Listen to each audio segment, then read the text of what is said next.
ಸಿನಿಮಾಗೆ ಒಲವು ಹೆಂಗೆ ಅಂದರೆ ನಮ್ಮೂರಲ್ಲಿ 1980s 90s ಟೆಲಿವಿಷನ್ ಇರಲಿಲ್ಲ. ಸಕ್ರಾಪಟ್ಟಣದಲ್ಲಿ ಒಂದು ವೆಂಕಟೇಶ್ವರ ಅಂತ ಒಂದು ಥಿಯೇಟ್ರ್ ಇತ್ತು.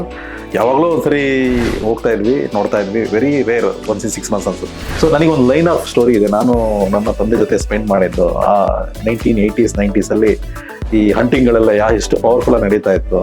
ಈ ಮೂಡಿಗೆರೆ ಅಂತ ನೀವು ಕೇಳಿದ್ರಲ್ಲ, ಆ ಮಲ್ನಾಡಿಂದ ನಮ್ದು ಸ್ವಲ್ಪ ಅರೆ ಮಲ್ನಾಡು ಬರುತ್ತೆ. ಅಲ್ಲಿಗೆ ಜನ ಬಂದು ಹಿಂಗೆ ಅಂಟು ಮಾಡ್ತಾರೆ.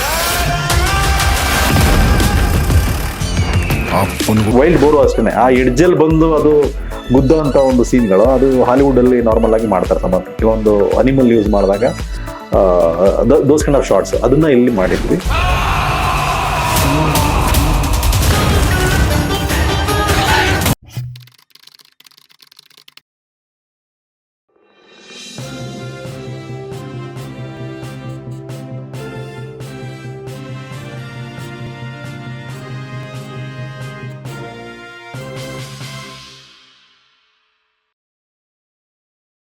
ನಮಸ್ತೆ, ಬಿ ಗಣಪತಿ ಚಾನಲ್ಗೆ ಸ್ವಾಗತ.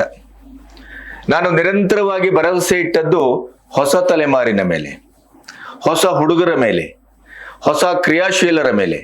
ಯಾಕೆಂತಂದ್ರೆ ಹಳಬರು ಏನು ಕಡಿದು ಕೊಚ್ಚಾಗ್ತಾರೆ ಅನ್ನೋದನ್ನ ನಾವು ಇತ್ತೀಚಿನ ದಿನಗಳಲ್ಲಿ ಬಹಳ ಸ್ಪಷ್ಟವಾಗಿ ನೋಡ್ತಾ ಇದ್ದೀವಿ.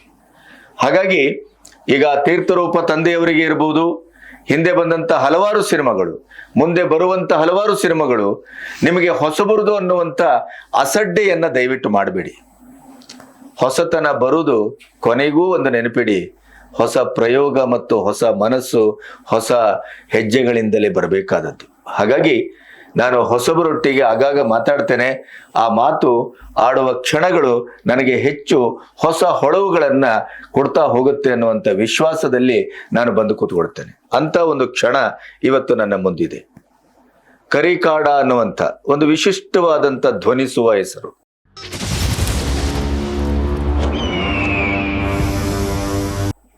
ನಾವು ಕಾಡು ಅಂತೇವೆ, ನಾಡು ಅಂತೇವೆ.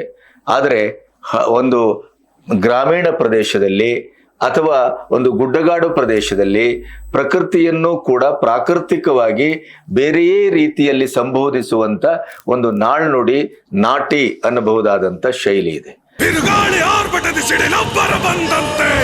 ಆ ಶೈಲಿಯನ್ನ ಇಟ್ಟುಕೊಂಡು ತನ್ನ ಪ್ರವೇಶಕ್ಕೆ ಕಾಡ ನಟರಾಜ್ ಅನ್ನುವಂಥ ತನ್ನ ಹೆಸರು ಮತ್ತು ತನ್ನ ಬಾಲ್ಯದ ನೆನಪು ಮತ್ತು ಬಾಲ್ಯದಲ್ಲಿ ತನಗೆ ಒದಗಿದ ಒಂದು ಚಿಹ್ನೆ ಇವನ್ನ ಇಟ್ಟುಕೊಂಡು ಒಂದು ಹೊಸ ರೀತಿಯ ಸಿನಿಮಾವನ್ನ ಸೃಜಿಸ್ಲಿಕ್ಕೆ ನಾಗರಾಜ್ನ ಟೀಮ್ ಹೊರಟಿದೆ. ಕಾಡ ನಾಗರಾಜನ ಪ್ರಥಮ ಅಭಿನಯದ ಸಿನಿಮಾ. ಅದರಲ್ಲಿ ಬಹಳಷ್ಟು ಹೊಸಬರು ಇದ್ದಾರೆ, ಹಳಬರು ಇದ್ದಾರೆ. ಮತ್ತೆ ನಾವು ನೋಡದ, ಅಂದ್ರೆ ನಾನಲ್ಲ, ನಮ್ಮ ಇವತ್ತಿನ ವರ್ತಮಾನದ ಹೊಸ ತಲೆಮಾರು ನೋಡದೇ ಇರುವಂತ ಒಂದು ಜಗತ್ತಿನ ಅದ್ಭುತವಾದಂಥ ಅನಾವರಣ ಅನ್ನೋದು ಅವರು ಈಗಾಗಲೇ ನನಗೆ ತೋರಿಸಿದ ಕೆಲವು ಆಕರಗಳಿಂದ ನಾನು ಅರ್ಥ ಮಾಡ್ಕೊಂಡಿದ್ದೇನೆ. ಹಾಗಾಗಿ ನಟರಾಜನ್ನ ಕರೆದೆ, ಅವರು ಬಂದಿದ್ದಾರೆ. ಅವರನ್ನ ಕೆದಕುವ ಮೂಲಕ, ಬೆದಕುವ ಮೂಲಕ ನಿಮಗೆ ಈ ಸಿನಿಮಾದ ಒಂದು ಪೂರ್ವ ರಂಗವನ್ನ ನಾನು ಸಿದ್ಧಪಡಿಸಿ ಕೊಡಬಹುದು. ಯಾವ ಸಿನಿಮಾವನ್ನ ನೋಡಬೇಕು, ಯಾವ ಸಿನಿಮಾವನ್ನ ನೋಡಬಾರದು ಅನ್ನುವಂಥ ಗೊಂದಲದಲ್ಲಿರುವಂಥ ಸ್ಥಿತಿಯಲ್ಲಿ ನಾವು ಇವತ್ತು ಒಂದು ಈ ಸಿನಿಮಾ ಹೀಗಿರಬಹುದು, ಈ ಸಿನಿಮಾದ ಪ್ರಯತ್ನ ಹೀಗಿದೆ, ಇವೆಲ್ಲವನ್ನ ಮಾತಾಡಬೇಕಾದಂಥ ಅಗತ್ಯ ಇದೆ. ಅದನ್ನ ಪ್ರಚಾರ ಅಂತಾದ್ರೂ ತಿಳ್ಕೊಳ್ಳಿ. ಆದರೆ ಅದು ಪ್ರಚಾರವನ್ನ ಮಾಡದೇನೆ ನೀವು ವಿಚಾರದ ಸಮ್ಮತಿಗೆ ಹೋಗುವ ಲಕ್ಷಣ ಇವತ್ತು ಕಾಣ್ತಾ ಇಲ್ಲ. ಹಾಗಾಗಿ ಇದು ಪ್ರಚಾರದೇ ಒಂದು ಸಾಮಗ್ರಿ ಆದರೂ ಕೂಡ ಅಲ್ಲಿ ಕೇವಲ ಪ್ರಚಾರ ಅಲ್ಲ ಅನ್ನೋದನ್ನ ನಮ್ಮ ಸಂದರ್ಶನ ಮುಗಿದ ಮೇಲೆ ನಿಮ್ಗೆ ಅರ್ಥ ಆಗತ್ತೆ. ಬನ್ನಿ, ನಟರಾಜನ್ನ ಪರಿಚಯ ಮಾಡ್ಕೊಳ್ಳೋಣ. ನಮಸ್ತೆ. ನಮಸ್ಕಾರ ಸರ್, ಹೇಗಿದ್ದೀರಿ? ಚೆನ್ನಾಗಿದೆ ಸರ್, ನೀವು ಹೇಗಿದ್ದೀರಾ? ನಿಮ್ಮ ಗಡ್ಡ ಚೆನ್ನಾಗಿದೆ. Thank you sir. ಸಿನಿಮಾಗೆ ಅಂತಾನೆ ಬಿಟ್ಟಿದೆ ಆಕ್ಚುಲಿ. ಹೌದಲ್ಲ, ಆಲ್ಮೋಸ್ಟ್ ಆಲ್ 3 years ಆಯ್ತು ಅನ್ಸುತ್ತೆ. ಅದೇ ಬಹುಶಃ ಕಾಡ ಅನ್ನುವಂಥ ಒಂದು ಏನೋ ಒಂದು ರಫ್ ಆಗಿ ಅಥವಾ ಒಂದು ರಾ ಆಗಿ ಅಥವಾ ಏನೋ ಒಂದು ಬೇರೆ ರೀತಿಯ ಫ್ಲೇವರ್ ಅನ್ನ ಏನು ಕೊಡ್ತದೆ, ಅದು ಬಹುಶಃ ನಿಮ್ಮ ಲುಕ್ ಇಂದನೂ ಕೊಡ್ತದೆ ಅಂತ ಅನ್ಕೊಳ್ಳಿ. ಕರೆಕ್ಟ್. ಯಾಕಂದ್ರೆ ನೀವು ತೋರಿಸಿದ ಕೆಲವು ಇದನ್ನ ನೋಡಿದಾಗ ಅಲ್ಲಿ ಬರುವ ಪ್ರತಿಯೊಂದು ಪಾತ್ರಗಳು, ಅಲ್ಲಿಯ ದೃಶ್ಯಗಳು, ಗಾಢವಾದ ಕಾಡು, ಉತ್ತಮವಾದಂತ ಛಾಯಾಗ್ರಹಣ, ಇವೆಲ್ಲ ನೋಡಿದ. ಮತ್ತೆ ನೈಟ್ ಶೂಟಿಂಗ್ ತುಂಬಾ ಮಾಡಿದಿರಿ ಅಂತ. ಹೌದು. ಸೊ ಇವೆಲ್ಲ ಇರೋದ್ರಿಂದ ನಾವು ಮಾತಿಗೆ ತುಂಬಾ ಆಹಾರ ಇದೆ. ನನಗೆ ಮೊದಲಾಗಿ ಸಿನಿಮಾ ರಂಗಕ್ಕೆ ನಿಮ್ಮ ಪದಾರ್ಪಣೆ ಹೇಗೆ, ನಿಮ್ಮ ಕುಟುಂಬ ಏನು, ನಿಮ್ಮ ಹಿನ್ನೆಲೆ ಏನು, ಒಂದು ಸ್ವಲ್ಪ ಹೇಳಿ. ಊರು ಅಂತ ಹೇಳಿದ್ರೆ ಒಂದು ಚಿಕ್ಕಮಂಗ್ಳೂರು ಡಿಸ್ಟಿಕ್ ಅಲ್ಲಿ ಸಕರಾಪಟ್ಟಣ ಅಂತ ಬರುತ್ತೆ. ಅದ್ರ ಬ್ಯಾಕ್ ಸೈಡ್ ಸರಪನಹಳ್ಳಿ ಅಂತ ನಮ್ಮ ಗ್ರಾಮ. ಅಲ್ಲಿಂದ ಬಂದಿದ್ದು. ನಮ್ಮ ಎಜುಕೇಶನ್ ಎಲ್ಲ ಅಲ್ಲೇ ಮುಗಿಸಿದೆ. ನಾನು ವಿಲೇಜಸ್ ಅಲ್ಲೇ ಫಸ್ಟ್ ಟು 10th ಸ್ಟ್ಯಾಂಡ್ ಎಲ್ಲ ಅಲ್ಲೇ ಓದಿ ಆಮೇಲೆ ಕಾಲೇಜ್ ಡೇಸಿಗೆ ಅಂತ ಹೇಳ್ಬಿಟ್ಟು ಹೊರಗಡೆ ಬಂದಿದ್ದು. ಆಮೇಲೆ ಫ್ಯಾಮಿಲಿಯಲ್ಲಿ ನೋಡೋದಾದ್ರೆ ನಮ್ಮ ತಂದೆ ವ್ಯವಸಾಯ ಮಾಡ್ತಾರೆ, ಈಗಲೂ ವ್ಯವಸಾಯ ಮಾಡ್ತಾರೆ. ಸೊ ತಾಯಿ ಮತ್ತೆ ಹೌಸ್ ವೈಫ್. ಸೊ ಎಜುಕೇಶನ್ ಮಾಡ್ತಾನೆ. Then I came to Bangalore. ಆ ಥರ ಶುರುವಾಯಿತು. ಸಿನಿಮಾಗೆ ಒಲ್ಲು ಹೆಂಗೆ ಅಂದರೆ ನಮ್ಮೂರಲ್ಲಿ 1980s 90s ಅಲ್ಲೆಲ್ಲ ಟೆಲಿವಿಷನ್ ಇರಲಿಲ್ಲ. ಸಕ್ರಾಪಟ್ಟಣದಲ್ಲಿ ಒಂದು ವೆಂಕಟೇಶ್ವರ ಅಂತ ಒಂದು ಥಿಯೇಟರ್ ಇತ್ತು. ಯಾವಾಗಲೂ ಒಂದ್ಸರಿ ಹೋಗ್ತಾ ಇದ್ವಿ, ನೋಡ್ತಾ ಇದ್ವಿ. Very rare, once in 6 months ಅನ್ಸುತ್ತೆ. ಬಟ್ ತುಂಬ ಎಕ್ಸೈಟ್ಮೆಂಟ್ ಇರೋದು. ಬಟ್ ಓದೋರೆಲ್ಲ ಬಂದು ಹೇಳೋ ಸ್ಟೋರಿನ ಇನ್ನೂ ಚೆನ್ನಾಗಿ ಕೇಳ್ತಾ ಇದ್ವಿ. ಹಿಂಗೆ ಒಂದು ಫೈರ್ ಕ್ಯಾಂಪ್ ಹಾಕೋರು ಊರಲ್ಲಿ ಅರ್ಲಿ ಮಾರ್ನಿಂಗು 4 ಗಂಟೆ 5 ಗಂಟೆಗೆ ಎದ್ಬಿಟ್ಟು ಯಾರು ನೋಡ್ಕೊಂಡ್ ಬಂದಿರ್ತಾರೆ ಅವರೊಂದು ಎಕ್ಸ್ಪ್ಲೈನ್ ಮಾಡೋರು. ಆ ವಿವರಣೆ ಹೆಂಗಿರೋದು ಅಂದರೆ ಆಲ್ಮೋಸ್ಟ್ ಅಲ್ಲಿ ನಮಗೆ ಮೂವಿ ನೋಡ್ದಂಗೆ ಇರೋದು, ಅಷ್ಟು ನೀಟಾಗಿ ಎಕ್ಸ್ಪ್ಲೈನ್ ಮಾಡೋರು. ಅದು ನಮಗೆ ಕ್ಯೂರಿಯಾಸಿಟಿ ಜಾಸ್ತಿ ಆಗ್ತಾ ಇತ್ತು. ಆಮೇಲೆ ನಾನು ಬೆಂಗಳೂರಿಗೆ ಬಂದ್ಮೇಲೆ ಹೆಂಗೆ ಏನಾಯ್ತು ಅಂದರೆ, ನಾನು ರಿಲಯನ್ಸ್ ಟ್ರೆಂಡ್ ಅಂತ ಒಂದು ಬ್ರ್ಯಾಂಡಲ್ಲಿ ಕೆಲಸ ಮಾಡ್ತಾ ಇದ್ದೆ. ಆ ಟೈಮಲ್ಲಿ ಶಿವರಾಜ್ ಕುಮಾರ್ ಸರ್ದು ಒಂದು ಶೂಟಿಂಗ್ ನಡೀತಾ ಇತ್ತು. ಆ ಮೂವಿಗೆ ನಾನೊಂದು ಸ್ಪಾನ್ಸರ್ಶಿಪ್ ಮಾಡೋ ಅಂತ ಒಂದು ಅವಕಾಶ. ಅವಾಗ ಶಿವಣ್ಣ ಅವ್ರು ನನ್ನ ಹತ್ರ ಮಾತಾಡ್ತಾರೆ. Producer, on behalf of producer Aryan ಮೂವಿಗೆ ಒಂದು ಸ್ಪೋರ್ಟ್ಸ್ ಮೂವಿ ಅದು ಆ್ಯಕ್ಚುಲಿ ರಮ್ಯ ಅವರು ಮತ್ತು ಶಿವಣ್ಣ ಅವ್ರು ಮಾಡಿರೋಂಥದ್ದು. ಅದಕ್ಕೆ ಕ್ಲಾತ್ಸ್ ಬೇಕಾಗಿರುತ್ತೆ ಅವರಿಗೆ. ಆವಾಗ ನಾವು ಅವ್ರ ಜೊತೆ ಒಂದು ಡಿಸ್ಕಷನ್ ಆಗುತ್ತೆ. ಅವ್ರ ಕಡೆಯಿಂದನೇ ಕಾಲ್ ಬರುತ್ತೆ ನಮಗೆ. ಸೊ ಆವಾಗ ಡಿಸ್ಕಷನ್ ಆಗುತ್ತೆ. ಅದೆಲ್ಲೋ ಒಂದು ಕಡೆ ಆ ಡಿಸ್ಕಷನ್ ಆದಮೇಲೆ ನನಗೆ ಅದು ಇನ್ಫ್ಲುಯೆನ್ಸ್ ಆಯಿತು ಅಂತ ಅನ್ಕೊಳ್ತೀನಿ, ಸ್ವಲ್ಪ ಇನ್ಫ್ಲುಯೆನ್ಸ್ ಆಯಿತು ಅಂತ. ಬಟ್ ಆ ಥರ ನನ್ನ ಇಂಟ್ರೆಸ್ಟ್ ಇದ್ದಿದ್ದು, ಆ ಕನೆಕ್ಷನ್ ಎರಡು ಆಗಿರೋದ್ರಿಂದ ಒಂದು ಇನ್ಫ್ಲುಯೆನ್ಸ್ ಇತ್ತು ಅನ್ಸುತ್ತೆ. ದೆನ್ ಒಂದು ಟ್ರೈ ಮಾಡ್ಬೇಕಂತ ನಾನು I got in to the movie line. So ಆ ಥರ. ಸೊ ಕೆಲಸ ಮಾಡ್ಕೊಂಡೇ ಮಾಡ್ತಾ ಇದ್ದೀರಿ? ಹೌದು, ಕೆಲಸ ಮಾಡ್ಕೊಂಡೇ ಮಾಡ್ತಾ ಇದ್ದೆ. ಎಷ್ಟು ಜನ ಮಕ್ಕಳು ನೀವು? ನಾವು 3 ಜನ ಮಕ್ಕಳು. ಮತ್ತೆ ಇಬ್ಬರು ಏನ್ ಮಾಡ್ತಾರೆ? ನೀವು ಕಿರಿಯವರು? ನಾನು ಲಾಸ್ಟ್ ಒನ್. ದೊಡ್ಡಣ್ಣ ಅವರು ಇದ್ರಲ್ಲಿದ್ದಾರೆ, ಅಂದ್ರೆ ಸಿಡ್ನಿಯಲ್ಲಿ ಕೆಲಸ ಮಾಡ್ತಾರೆ. ನಮ್ಮ 2ನೇ ಅಣ್ಣ ಸ್ಕೂಲ್ ಪ್ರಿನ್ಸಿಪಲ್ ಚಿಕ್ಕಮಗಳೂರಲ್ಲೇ. ಸೊ ನಾನು ಬೆಂಗಳೂರಲ್ಲಿ ಇರ್ತೀನಿ. ಮನೆಯಲ್ಲಿ ಏನು ಒತ್ತಡ ಇರ್ಲಿಲ್ವಾ ಈ ಸಿನಿಮಾಕ್ಕೆ ಬರಬಾರದು ಅನ್ನೋದರ ದಿಕ್ಕಿನಲ್ಲಿ? ಡೆಫಿನೆಟ್ ಆಗಿತ್ತು ಸರ್. ಡೆಫಿನೆಟ್ ಆಗಿ ಅದು ಎವ್ರಿ ಸ್ಟೇಜಸ್ ಕೇಳ್ತಾ ಇರ್ತಾರೆ ಕ್ವಶನ್ಸ್. ಸ್ಟಾರ್ಟ್ ಮಾಡೋದಕ್ಕಿಂತ ಮುಂಚೆನೂ ತುಂಬಾ ಕ್ವಶನ್ಸ್ ಇತ್ತು. ಅದು ಬೇಡ, ಲೈನ್ ತುಂಬಾ ಅಂದ್ರೆ ಕಾಂಪ್ಲಿಕೇಟೆಡ್ ಇರುತ್ತೆ. ಅಂದ್ರೆ ಅರ್ನ್ ಮಾಡೋದಿರ್ಬೋದು, ಇಲ್ಲ ಸಕ್ಸಸ್ ರೇಟ್ ಇರ್ಬೋದು, ಅದೆಲ್ಲ ಸ್ವಲ್ಪ ಕಷ್ಟನೇ ಇಂಡಸ್ಟ್ರಿ ಅಂತ ಹೇಳೋದು. ಯಾವಾಗಲೂ ಕೂಡ ಅವ್ರ ಕ್ವಶನ್ ಇರ್ತಾ ಇತ್ತು. ರಿಸ್ಟ್ರಿಕ್ಷನ್ಸ್ ಮಾಡ್ತಾ ಇದ್ರು. ಎಸ್, ಇಲ್ಲ ಅದಾಗಕ್ಕಿಂತ ಮುಂಚೆ ನೀನು ಒಂದು ಮನೆ ಮಾಡ್ಕೊಳ್ಬೇಕು, ಅದು ಮಾಡ್ಕೊಳ್ಬೇಕು, ಅದು ರೆಡಿ ಆಗ್ಬೇಕು, ಸ್ವಲ್ಪ ಸೇಫ್ಟಿ ಇರಬೇಕು, ಇಲ್ಲಾಂದ್ರೆ ಮಾಡೋಕ್ಕಾಗಲ್ಲ. ಇಷ್ಟು ಸಹ ಬಿಟ್ಟಿರ್ಲಿಲ್ಲ ಆಕ್ಚುಲಿ. ಅವರು ಅದು ಸ್ಟಾಪ್ ಮಾಡ್ತಾನೆ ಬರ್ತಾ ಇದ್ರು. ಬಟ್ ನಾನು ಒಂದು ಬೌಂಡ್ರಿ ಹಾಕ್ಬಿಟ್ಟು ಹೇಳ್ತಾ ಇದ್ದೆ, ನಾನು ಓಕೆ ಇದನ್ನ ನಾನು ಇಷ್ಟು ಮಾಡ್ತೀನಿ, ಇಷ್ಟ ಆದ್ಮೇಲೆ ನನಗೆ ಏನ್ ಡ್ರೀಮ್ ಇದೆ, I want to do that ಅನ್ನೋದು ನನಗೆ ಕ್ಲಿಯರ್ ಆಗಿದೆ. ಬದುಕಿಗೆ ಒಂದು ಹಂತಕ್ಕೆ ಸೇಫ್ಟಿ ಮಾಡ್ಕೊಂಡು ಅದನ್ನೆಲ್ಲ ನಾನು ಮಾಡಿ ಆಯ್ತು ಸರಿ, ನೀವು ಇದನ್ನ ಕರೆಕ್ಟಾಗಿ ಇದನ್ನ ಮಾಡ್ಕೊ, ಆಮೇಲೆ ಯುವರ್ ಚಾಯ್ಸ್. ಸೊ ಆತರ ಎಲ್ಲ ಪ್ರಿಪರೇಷನ್ ಆದ್ಮೇಲೆ then I got in to movies. ಆತರ. ಇದರ ನಿರ್ಮಾಪಕರು, ನಿರ್ದೇಶಕರೆಲ್ಲ ಯಾರು ಇದರಲ್ಲಿ? ನಾವು ನಿರ್ಮಾಪಕರು ನನ್ನ ವೈಫ್, ಅವ್ರು ಪ್ರೊಡ್ಯೂಸ್ ಮಾಡಿದ್ದಾರೆ. ಆಮೇಲೆ ನನ್ನ ಬ್ರದರ್ಸ್ ಇಂಡಿಯಲ್ಲಿ ಇರಲ್ಲ, ಅವ್ರು ಕೂಡ ಅಂದ್ರೆ ನಿಮ್ಮ ಹೋಮ್ ಪ್ರೊಡಕ್ಷನ್. ಹೌದೌದು. ಆಮೇಲೆ ನಮ್ಮ ಪೋರ್ಷನ್, ನಮ್ಮ ಫ್ರೆಂಡ್ ಅವರು ದಿವಾಕರ್ ಅಂತ ಇದ್ದಾರೆ, ಅವರು ಕೂಡ ಇಯರ್ಸ್ ಇನ್ವೆಸ್ಟೆಡ್. ಹೀಗಾಗಿ ಎಲ್ಲ ಒಳ್ಳೆ ಗುಡ್ ಹಾರ್ಟೆಡ್ ಪೀಪಲ್ ಒಟ್ಟಿಗೆ ಬಂದಾಗಿಂದ so we started our movie production. ಸುಡುವ ಬೆಂಕಿಯೋಡು ಮಾರಿ ಕುಂತಂತೆ ಎದುರಾಳಿಯ ಎದೆ ಬಡಿತ ಇವನ. ನಿರ್ದೇಶಕರು ಇದು ಫಸ್ಟ್ ಸಿನಿಮಾ ವೆಂಕಟೇಶ್ ಅಂತ ಹೇಳ್ಬಿಟ್ಟು ಮೈಸೂರವರು. ಅವ್ರು ಆಕ್ಚುಲಿ ನನಗೆ ಬೇರೆ ಮೂವಿಗೆ ಅಂತ ಅವರೊಂದು ಕಂಟೆಂಟ್ ಮಾಡ್ಕೊಂಡಿದ್ರು. ನಮ್ಮ SPFS ಚಿಕ್ಕಮಂಗ್ಳೂರಲ್ಲಿ ಅವ್ರು ರೆಫರ್ ಮಾಡ್ತಾರೆ ಅವರಿಗೆ, ಇವ್ರಿಗೆ ಟ್ರೈ ಮಾಡಿ ಅಂತ ಹೇಳ್ಬಿಟ್ಟು ಕಂಟೆಂಟ್ಗೆ, ಅಂದ್ರೆ ಮೂವಿಗೆ ಹೀರೋ ತಗೊಳ್ಬೋದು ಅಂತ. ಅವ್ರು ಬೇರೆ ಮೂವಿಗೆ ನನಗೆ ಆಫರ್ ಮಾಡ್ತಾರೆ, ಒಂದು ಡಿಸ್ಕಷನ್ ಆಗುತ್ತೆ. ಅದನ್ನ ನೋಡಿದಾಗ ನನಗೇನಿಸುತ್ತೆ, ನನಗೆ ಕಂಟೆಂಟ್, ನನಗೆ ಲವ್ ಸ್ಟೋರಿಗಳು ಅಷ್ಟು ಸೂಟ್ ಆಗಲ್ಲ ಅನ್ನೋ ಫೀಲ್ ನನಗೆ ಅನಿಸ್ತು. ನನಗೇನ್ ಸೂಟ್ ಆಗುತ್ತೆ ನಾನು ಮಾಡ್ಬೋದು ಅಂತ ನಾನು ಹೇಳಿದೆ ಅವರಿಗೆ. ಸೊ ನನಗೆ ಒಂದು ಲೈನ್ ಆಫ್ ಸ್ಟೋರಿ ಇದೆ. ನಾನು ನನ್ನ ತಂದೆ ಜೊತೆ ಸ್ಪೆಂಡ್ ಮಾಡಿದ್ದು ಆ 1980s 90s ಅಲ್ಲಿ ಈ ಹಂಟಿಂಗ್ಗಳೆಲ್ಲ ಎಷ್ಟು ಪವರ್ಫುಲ್ ಆಗಿ ನಡೀತಾ ಇತ್ತು. ಈ ಮೂಡಿಗೆರೆ ಅಂತ ನೀವು ಕೇಳಿದ್ರಲ್ಲ, ಆ ಮಲ್ನಾಡಿಂದ ನಮ್ದು ಸ್ವಲ್ಪ ಅರೆ ಮಲ್ನಾಡು ಬರುತ್ತೆ, ಅಲ್ಲಿಗೆ ಜನ ಬಂದು ಹಿಂಗ್ ಅಂಟು ಮಾಡ್ತಾರೆ. ಜೀಪ್ಗಳು ತರೋದು, ಟೋಟಲ್ ಗನ್ಗಳು ತರೋದು ತಂದ್ಬಿಟ್ಟು ಎಲ್ಲ 50-20 ಪೀಪಲ್ ಅವರೆಲ್ಲ ಹಂಟಿಂಗ್ ಎಲ್ಲ ಹೋಗ್ಬಿಡೋರು. ಅದನ್ನ ನಾವು ನೋಡ್ತಾ ಇದ್ವಿ. ಗ್ರೌಂಡ್ ಅಂದ್ರೆ ಈಗ ಕಬ್ಬಿರುತ್ತೆ, ಕಬ್ಬಿನ ಪಕ್ಕದಲ್ಲಿ ಒಂದು ಗ್ರೌಂಡ್ ತರ ಇರುತ್ತೆ. ಅದ್ರೊಳಗೆ ಹೊರಗಡೆಯಿಂದ ಹೊರಗಡೆಗೆ ಹಂದಿ ಬಂದ್ರೆ ಅದನ್ನ ಹಿಂಗ್ ಅಂಟು ಮಾಡ್ತಾರೆ.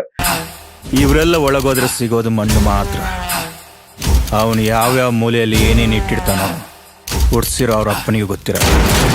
ಆ ಸೀನ್ಗಳೆಲ್ಲ ಹಂಗೆ ನಮಗೆ ಕಾಣೋದು. ಅದನ್ನ ಬೇಸಲ್ಲಿ ಕೆಲವೊಂದೆಲ್ಲ ವಿಷಯಗಳನ್ನ ಹಿಡ್ಕೊಂಡು ನಾವು ಸ್ಕ್ರಿಪ್ಟ್ ಮಾಡೋಣ. ಐ ಫೀಲ್ ನನಗೆ ಅದು ಸೂಟ್ ಆಗುತ್ತೆ ಅಂತ ಅನ್ಕೊಂತೀನಿ. ಅಂತ ಲವ್ ಸ್ಟೋರಿನ ಸ್ವಲ್ಪ ಹೊರಗಡೆ ಇಟ್ಬಿಟ್ಟು ದೆನ್ ವಿ ಸ್ಟಾರ್ಟೆಡ್. ಈ ಕಥೆನೂ ನಿಮ್ದೆ ಅಲ್ವಾ? ಕಥೆನೂ ನಾನೇ ಮಾಡ್ಬಿಡ್ತೀನಿ. ಅದು ಒಂದ್ ಲೈನ್ ಎಲ್ಲ ಇತ್ತು. ಆ ಲೈನ್ ಕೊಟ್ಟಾದ್ಮೇಲೆ ಅವರು ಡೆವಲಪ್ ಮಾಡಿ ಇದನ್ನ this a overall story ಹಿಂಗಿರುತ್ತೆ.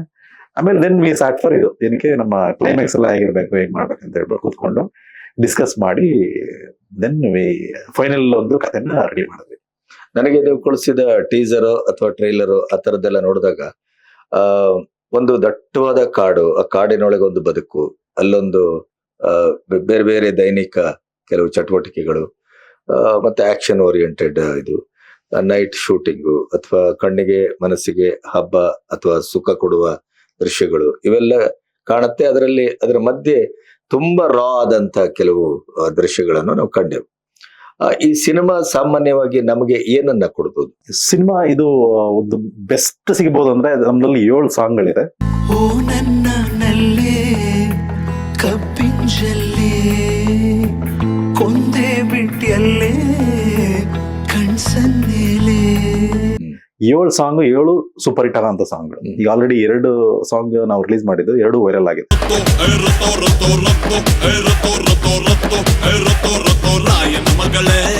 ನೋಡಿದೆ ನಾನು. ಹಾ, ಒಂದು ಮೊನ್ನೆ ಒಂದು ಐಟಮ್ ಸ್ಪೆಷಲ್ ಸಾಂಗ್ ಒಂದು ರಿಲೀಸ್ ಮಾಡಿದ್ವಿ. ಕೃತಿ ವರ್ಮಾ ಅಂತ ಹೇಳ್ಬಿಟ್ಟು ಅವರು ರೋಲ್ ಮಾಡಿದ್ದಾರೆ.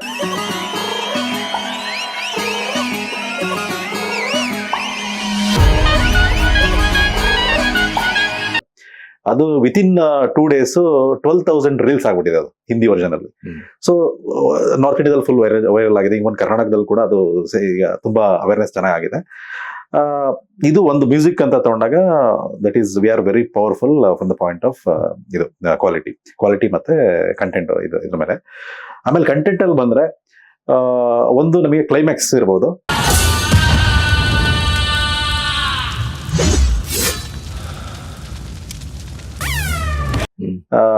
ಫ್ಯಾಂಟಾಸ್ಟಿಕ್ ಕ್ಲೈಮ್ಯಾಕ್ಸ್ ಅಂತ ಹೇಳುತ್ತೆ. ಯಾಕಂದ್ರೆ ತುಂಬಾ ಒಂದು ಸಸ್ಪೆನ್ಸ್ ಫ್ರಮ್ ದ ಸ್ಟಾರ್ಟಿಂಗ್ ಅಲ್ಲಿ ಕ್ವಶನ್ ಶುರುವಾದ್ರೆ ಲಾಸ್ಟ್ ವರ್ಗು ಆ ಸಸ್ಪೆನ್ಸ್ ಅನ್ನು ಕ್ಯಾರಿ ಮಾಡುವಂತ ಒಂದು ಇದಿದೆ. ಆಮೇಲೆ ಫೈಟ್ ಸೀಕ್ವೆನ್ಸ್ಗಳು,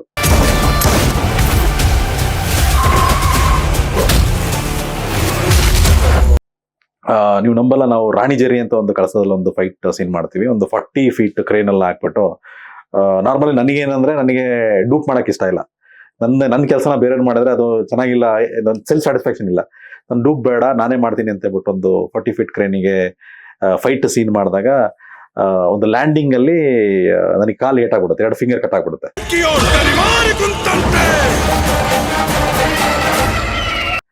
ಸೊ ಈ ತರ ಸೀನ್ಗಳೆಲ್ಲ ಇದೆ. ಅಂದ್ರೆ ಅದು ಹೆಂಗೆ ಅಂದ್ರೆ ಅದು ಯಾವ ಇರುತ್ತೆ ಅಂದ್ರೆ ಒಂದು 1/2 kilometer ಎಡ್ಜ್ ಇದೆ ಅಲ್ಲಿ. ರಾಣಿಜೇರಿ ಅಂತ ಒಂದು ಪ್ಲೇಸ್ ಅಲ್ಲಿ ಅಂದ್ರೆ ಇಲ್ಲಿ ನಿಂತ್ಕೊಂಡು ಶೂಟ್ ಮಾಡಿದ್ರೆ ಈ ಕಡೆ ಡೆಪ್ತ್ ನೋಡಿದ್ರೆ 1/2 kilometer ಡೆಪ್ತ್ ಇರುತ್ತೆ. ಸೊ ಅಂತ ಒಂದು ಪ್ಲೇಸ್ ಅಲ್ಲಿ ಮಾಡುವಂತದ್ದು ಶಾರ್ಟ್ ಅದು. ಸೊ ಈ ತರ ಆ ಬ್ಯೂಟಿಫುಲ್ ಶಾರ್ಟ್ ಅಂತ ಶಾರ್ಟ್ಗಳು 2-3 ನಮಗೆ ಸಿಕ್ಬಿಡುತ್ತೆ ನಮ್ಮ ಆಕ್ಷನ್ ಸೀಕ್ವೆನ್ಸ್ ಅಲ್ಲಿ ಇರ್ಬೋದು. ದಟ್ ಈಸ್ ರೊಮ್ಯಾಂಟಿಕ್ ಅನ್ನೋಕ್ಕಿಂತನೂ ರೋಮಾಂಚನ ಆಗುವಂತ ಒಂದು ಸೀನ್ಗಳು. ಆಮೇಲೆ ಈವನ್ ವೈಲ್ಡ್ ಬೋರು ಅಷ್ಟೇನೆ, ಆ ಎಡ್ಜಲ್ಲಿ ಬಂದು ಅದು ಗುದ್ದ ಅಂತ ಒಂದು ಸೀನ್ಗಳು ಅದು ಹಾಲಿವುಡ್ ಅಲ್ಲಿ ನಾರ್ಮಲ್ ಆಗಿ ಮಾಡ್ತಾರೆ. ಕೆಲವೊಂದು ಅನಿಮಲ್ ಯೂಸ್ ಮಾಡಿದಾಗ ದೋಸ್ ಕೈಂಡ್ ಆಫ್ ಶಾರ್ಟ್ಸ್ ಅದನ್ನ ಇಲ್ಲಿ ಮಾಡಿದ್ವಿ. ಅದು ತುಂಬಾ ಚೆನ್ನಾಗಿ ಬಂದಿದೆ. ಕ್ವಾಲಿಟಿ ವೈಸ್ ನೋಡಿದ್ರೆ CG ಎಲ್ಲ ಅಲ್ಟಿಮೇಟ್ ಆಗಿ ಬಂದಿದೆ.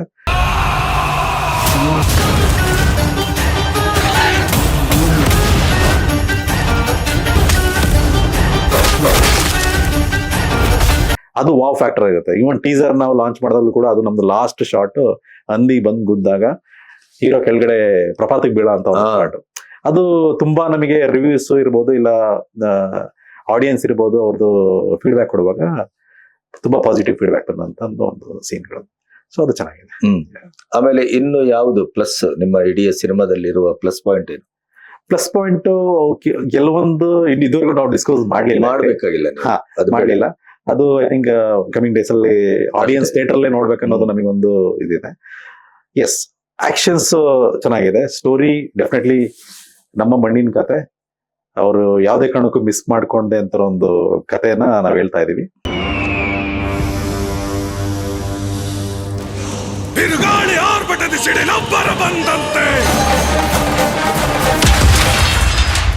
ಆಮೇಲೆ ಎಂಟೈರ್ ಫ್ಯಾಮಿಲಿ ನೋಡುವಂತ ಕತೆ. ಅವ್ರು ಹೋಗ್ತಾ ಇದ್ರೆ ಇವನ್ ಸಾಂಗ್ಗಳ ಜೊತೆ ಕ್ಲೈಮ್ಯಾಕ್ಸ್ ಜೊತೆ ಅವರು ಗುಣಿಕೊಂಡು ಹೋಗ್ಬೇಕು ಅನ್ನೋದನ್ನೇ ನಮ್ಮ ಆಸೆ. ಸೊ ಈ ತರ ಎಲ್ಲ ಕಂಟೆಂಟ್ ಇಟ್ಕೊಂಡು ಮಾಡಿರ್ತಕ್ಕಂಥದ್ದು. ಯಾರೆಲ್ಲ ಇದ್ದಾರೆ ನಮ್ಮಲ್ಲಿ? ಯಶ್ ಶೆಟ್ಟಿ ಇದ್ದಾರೆ. ಅವನು ಯಾವ್ಯಾವ ಮೂಲೆಯಲ್ಲಿ ಏನೇನು ಇಟ್ಟಿರ್ತಾನೋ ಹುಡ್ಸಿರೋ ಅವ್ರ ಅಪ್ಪನಿಗೆ ಗೊತ್ತಿರ. ನಿರೀಕ್ಷಾ ಶೆಟ್ಟಿ ಅಂತ ಹೀರೋಯಿನ್. ಅಂಬರದಾಗಿ ನಿನ್ನ ಹೆಸರ ನನ್ನ ಹೆಸರಲ್ಲಿ ಬರೆವಾಸೆ. ಆಮೇಲೆ ಬಾಲಾ ಸರ್ ಇದ್ದಾರೆ. ಆಮೇಲೆ ನಮ್ಮ ರಾಕೇಶ್ ಪೂಜಾರಿ ಅವರು ತೀರೋದ್ರಲ್ಲ ಅವ್ರು ಇದ್ದಾರೆ. ಆಮೇಲೆ ನಮ್ಮ 6 ಮ್ಯಾನ್ ಫೇಸ್ ವಿಜಯ್ ಅವರು ಇದ್ದಾರೆ. ಆಮೇಲೆ ಜಿಜಿ ಅವರು ಇದ್ದಾರೆ, ಚಂದ್ರಪ್ರಭಾ ಇದ್ದಾರೆ. This is our complete battalion. ಜೊತೆಗೆ ನಮ್ಮ music director Shashank Sheshagiri music ಮಾಡಿದ್ದಾರೆ, ಅಂದ್ರೆ ಬ್ಯಾಕ್ ಗ್ರೌಂಡ್ ಸ್ಕೋರ್ ಮಾಡಿದ್ದಾರೆ. ಆಮೇಲೆ 3 ಸಾಂಗ್ ಅವ್ರು ಮಾಡಿದ್ದಾರೆ. ಓಡತ್ತು ಹೈ ಬಂಡಿ ಕಟ್ಕೊಂಡು ಡಾಕ್ಟ್ರು ಹತ್ಕೊಂಡು ಸೈಕಲ್ ಹಿಡ್ಕೊಂಡು. ಇನ್ನು ಅತಿಶಯ್ ಜೈನ್ ಅಂತ ಹೇಳ್ಬಿಟ್ಟು ಅವರು 4 ಸಾಂಗ್ ಮಾಡಿದ್ದಾರೆ. ಸೊ ಇಬ್ರು ಮ್ಯೂಸಿಕ್ ಡೈರೆಕ್ಟರ್ ಆಕ್ಚುಲಿ ಇದಕ್ಕೆ. ನಿಮ್ಮ ಸಿನಿಮಾ ತಯಾರಿ ಏನು? ಹಾಗೆ ಆಸಕ್ತಿ ಆಸೆ ಅಂತ ಬಂದ್ರ ಅಥವಾ ಏನಾದ್ರೂ ಅದಕ್ಕೆ ತಯಾರಿ ಮಾಡ್ಕೊಂಡ್ರ? ಸರ್ ಇಲ್ಲ, ನನಗೆ ಅದೇ ನೀವು ಹೇಳ್ದಂಗೆ ನೋಡಿ, ಆಸಕ್ತಿ ಒಂದಿದ್ರೆ ನಾನು ಹಂಗೆ ಅನ್ಕೊಂಡಿದ್ದೆ ಫಸ್ಟಿಗೆ. ಬಟ್ ಬಂದ್ಮೇಲೆ ಸ್ಟಾರ್ಟ್ ಮಾಡಿದ್ಮೇಲೆ ಗೊತ್ತಾಯ್ತು ನನಗೆ ಟೆಕ್ನಿಕಲ್ಲಿ ಒಳ್ಳೆ ಟೆಕ್ನಿಷಿಯನ್ ಬೇಕಂತ ಅನಿಸ್ತು. ಫಾರ್ ಎಕ್ಸಾಂಪಲ್ ಈಗ ಸಾಂಗ್ ಏನ್ ರಿಲೀಸ್ ಮಾಡಿದ್ವಿ 2 ಸಾಂಗ್ ನಮಗೆ ಚೆನ್ನಾಗಿರೋ ಕೊರಿಯೋಗ್ರಾಫರ್ ಬೇಕಂತ ಆಯ್ತು. ಯಾಕಂದ್ರೆ ನಾನು ಹೊಸಬ, ನನಗೆ ಚೆನ್ನಾಗಿ ಹೇಳ್ಕೊಡ್ಬೇಕು, ಚೆನ್ನಾಗಿ ಮಾಡಿಸ್ಬೇಕಂತ ಇತ್ತು. ಆದ್ರೆ ಅವ್ರ ಸ್ಟ್ಯಾಂಡರ್ಡ್ಗೆ ಅವ್ರ ಸ್ಪೀಡಿಗೆ ನಾನು ಕೋಪ ಪಡಕ್ಕಾಗತ್ತ ಅನ್ನೋ ನಾನು ಯೋಚನೆ ಮಾಡ್ಲಿಲ್ಲ ಆಗ. ಆದ್ರೆ ಅದು ಬಂದ ಮೇಲೆ ನನಗೆ 15 to 20 days ಟ್ರೈನಿಂಗ್ ಅವರು ಕೊಡೋರು. ಅದು ಆಲ್ಮೋಸ್ಟ್ ಆಲ್ ಪ್ರಿಪ್ರೇಷನ್ ಆ ತರ ಇರ್ತಾ ಇತ್ತು. ಒಂದು ಸಾಂಗ್ ಶೂಟ್ ಮಾಡಕ್ಕೆ ಮಿನಿಮಮ್ 15 days ಆಫ್ ಪ್ರಾಕ್ಟೀಸ್ ಕೊಡ್ತಿದ್ರು.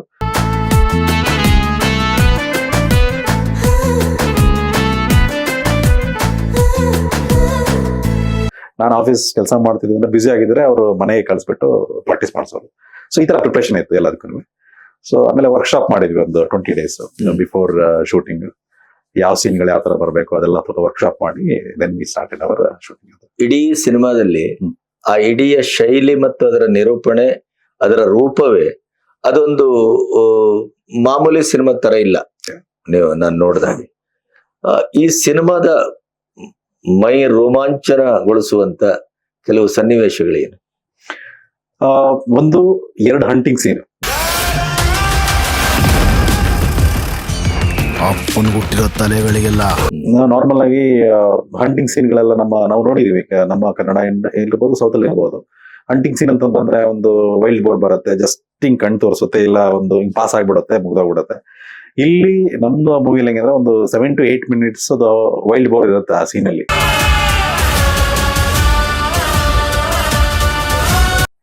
ಆ ವೈಲ್ಡ್ ಬೋರ್ನ ಯಾವ ತರ ಕಂಪ್ಲೀಟ್ ಹಂಟಿಂಗ್ ಸೀನ್ ಹೆಂಗ್ ಮಾಡ್ತಾರೆ, ರಿಯಲ್ ಆಗಿ ವಿಲೇಜಸ್ ಅಲ್ಲಿ ಯಾವ ತರ ಹಂಟಿಂಗ್ ಆಗುತ್ತೆ, ಆ ಪೋರ್ಷನ್ ಕರೆಕ್ಟ್ ಆಗಿ ಎಂಡ್ ಟು ಎಂಡ್ ತೋರಿಸಿದ್ವಿ. ಅದು ವಾವನ ಅಂತ ಒಂದು ಫೀಲ್ ಕೊಡುತ್ತೆ. ಈವನ್ ಅದು ರಾಣಿಜೇರಿಯಲ್ಲಿ ಶೂಟ್ ಮಾಡೋದ್ರಲ್ಲಿ ಕೂಡ ಇಲ್ಲಿಂದ CG ಟೀಮ್ ಕೂಡ ಇಲ್ಲಿಂದ ಬಂದಿದ್ರು. ಆಕ್ಚುಲಿ ಬಂದ್ಬಿಟ್ಟು ಅದನ್ನೆಲ್ಲ ನೋಡಿ ಅದನ್ನ ಶೂಟ್ ಮಾಡಿದ್ರು. ಈವನ್ ಅದು ವೈಲ್ಡ್ ಬೋರ್ ಸೀನ್ ಮಾಡಿದ್ದು ಆಫ್ರಿಕನ್ ಕ್ಯಾಮ್ರಾಮನ್.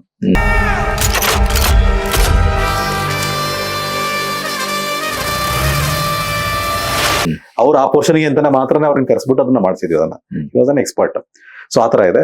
ಆ ವೈಲ್ಡ್ ಬೋರ್ ಸೀನ್ಗಳು ವಾವ್ ಅನ್ಸುತ್ತೆ. ಆಮೇಲೆ ಕ್ಲೈಮ್ಯಾಕ್ಸ್ ಫೈಟ್ ಮಾತ್ರ completely it will be wow factor ಆಗ್ಬಿಡುತ್ತೆ. ಸೊ ಆತರ ಆಗತ್ತೆ. ನಿಮ್ಮ ಅನುಭವ ಏನು ಈ ಪ್ರಥಮ ಸಿನಿಮಾ? ಈಗ ಒಂದು ಹೊರಗಡೆ ಸಿನಿಮಾದ ಹೊರಗಡೆ ನಿಂತು ನೋಡುದು ಬೇರೆ, ಸಿನಿಮಾದ ಒಳಗಡೆ ಬಂದು ಒಬ್ಬ ನಾಯಕನಾಗಿ ಪಾತ್ರವಾಗಿ ಆ ಸಿನಿಮಾದ ಒಂದು ಆಕರವಾಗಿ ನಿಲ್ಲುವುದು ಬೇರೆ. ಕರೆಕ್ಟ್. ಏನ್ ಅನಿಸ್ತದೆ ಸರ್? ನನಗೆ ಅನ್ಸೋದಂದ್ರೆ ಫ್ರಾಂಕ್ ಆಗಿ ಹೇಳ್ಬೇಕಂದ್ರೆ ಇಟ್ಸ್ ನಾಟ್ ಈಸಿ, ತುಂಬಾನೇ ಕಷ್ಟ. ಪ್ರಿಪ್ರೇಷನ್ ಅಂತ ಬಂದಾಗ ಸಖತ್ ಪ್ರಿಪೇರ್ ಆಗ್ಬೇಕಾಗತ್ತೆ. ಈಸಿಯಾಗಂತೂ ಯಾವ್ದು ಆಗಲ್ಲ. ನಾವು ಅನ್ಕೊಂಡಿದ್ದೀವಿ ಮೂವಿಲಿ ನೋಡಿದ ತಕ್ಷಣ ಒಂದು 3 hours 2.5 hours ನೋಡ್ತೀವಲ್ಲ, ಆ ತರ ಇಲ್ಲ. ನಾನು ಹೇಳ್ದಂಗೆ ಸಾಂಗ್ ಒಂದು ಪ್ರಿಪ್ರೇಷನ್ಗೆ ನನಗೆ 15 days ಅವ್ರ ಸ್ಟ್ಯಾಂಡರ್ಡಿಗೆ ನಾವು ರೀಚ್ ಮಾಡ್ಬೇಕಂದ್ರೆ 15 days ಪ್ರಾಕ್ಟೀಸ್ ಮಾಡ್ಲೇಬೇಕಾಯ್ತು.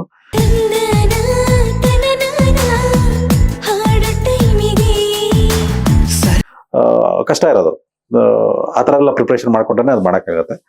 ಆಮೇಲೆ ಹೌದು, ಚೆನ್ನಾಗಿ ಪ್ರಿಪ್ರೇಷನ್ ಆದ್ರೆ ಐ ಥಿಂಕ್ ಔಟ್ಪುಟ್ ಕೂಡ ಚೆನ್ನಾಗಿ ಬರುತ್ತೆ. ಔಟ್ಪುಟ್ ಕೂಡ ಚೆನ್ನಾಗಿ ಬರುತ್ತೆ. ಪ್ರಿಪ್ರೇಷನ್ ಎಲ್ಲ ಮಾಡ್ಕೊಂಡ್ರೆ I think this will be nice. ಆಮೇಲೆ ಎಸ್, ನೀವು ಹೇಳ್ದಂಗೆ ಅದು ರಗಡ್ ಲುಕ್ ಎಲ್ಲ ಹೇಳಿದ್ರಲ್ಲ, that is also our main motivation. ನಮ್ದು ಎಂಟೈರ್ ಮೂವಿ ಕ್ಯಾರಿ ಮಾಡಿದ್ರೆ ಸೊ ನಮ್ಮ ಕರ್ನಾಟಕದಲ್ಲಿ ಆ ಶೇಡಲ್ಲಿ ಯಾವ ಮೂವಿನೂ ಬಂದಿಲ್ಲ ಅಂತ ನಮಗೆ ಅನ್ಸುತ್ತೆ ಆಸ್ ಆಫ್ ನಾವು. ಅದು ನಮ್ಮ ಸ್ಟ್ರೆಂತ್.